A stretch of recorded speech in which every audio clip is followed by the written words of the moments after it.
Hey y'all, it's young adult and middle grade author Frank Morelli back again to give you the next few tips and tricks to help you move along in your National Novel Writing Month story. Well, so far I've told you how to generate some ideas. I talked to you a little bit about writing a character-driven story versus a plot-driven story, and how you might use something called a Proust questionnaire to help you develop characters. Well, now that you have your characters in place and you have your idea already, the next thing to do is to start really hashing out your plot line. There's two types of writers, and if you go onto the National Novel Writing Month website, you may even see some articles written about the idea of being a planner or a pantser, somebody who flies by the seat of their pants. At one point in my writing life, I was definitely a pantser. I almost never planned. I like to try to create on the page, and I oftentimes created some really good short stories that way. However, looking at them from afar, a few years down the road, I realized that those stories had lots of holes in them, and they weren't developed as much as they possibly could have been. In fact, oftentimes they didn't turn out exactly how I had intended, and mostly that is because I had no plan. I had no roadmap. You wouldn't go somewhere that you've never been in your car without having some idea of how to get there.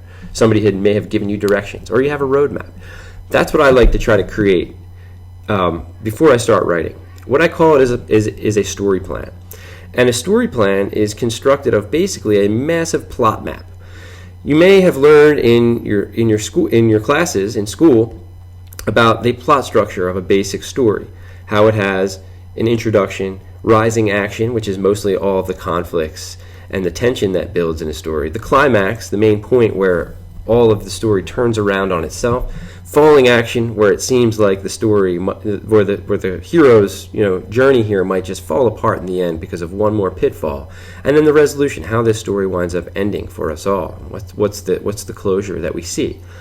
I usually use that as the basis of my plot line. I think about how many plot elements I will need leading up to the climax of my story. I first think about how my story is intended to end, and what major event is going to happen in the middle of my story, or maybe about 2/3 of the way into it, to turn the course of events around for my character, to make it seem like all of the tension that has been building has been solved before I start to tear them apart a little bit before the end. I also think a little bit about a key moment in the story known as the catalyst. What is it that's going to set your character in motion here? What big event? Almost like if you were to mix two chemicals together and get that explosion. What is going to set the dominoes in motion here and create the conflicts that you need during the rising action section of your plot line?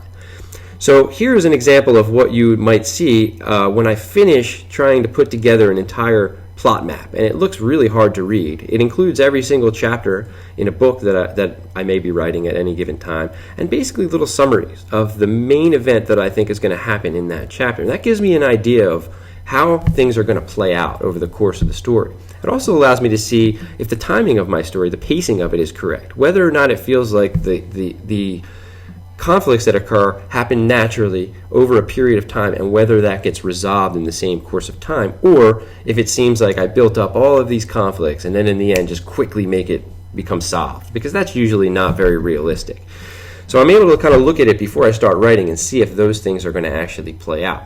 The next thing I usually do, since I'm usually writing longer works like books, is I take each one of those little chapter outlines, little chapter summaries that you see on my master plot line, and I create things that look like this.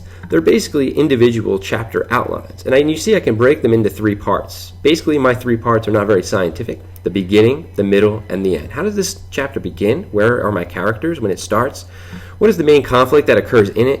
And how do they attempt to resolve it during the course of that chapter? It's almost like creating a bunch of little tiny mini stories within the course of a larger story. And what that does is it allows me to break things down into smaller chunks, which will play into how you wind up sitting down and actually writing this story and being able to help yourself stay consistent. Because now I have a map. If I don't finish an entire chapter, I know exactly what the next piece of information is and what event is going to happen next in that chapter. So if I have to stop and pick up the next day, I know exactly where I'm going to begin and what I'm going to write. It doesn't allow me to have any moments where I feel like writer's block comes into play, because I already know what the story is going to be, and I know where I'm taking it. I know where I'm driving the car. So I definitely would recommend that you attempt to at least become some sort of a planner in the process of being a NaNoWriMo writer, because I think it's going to help you see that you're going to be more successful. It's going to eliminate the amounts of time where you're trying to sit there in front of the page figuring out what it is that needs to come next, because, hey, you'll have already planned it out. Wishing you lots of luck as you plan out your story, and I hope you have a wonderful National Novel Writing Month.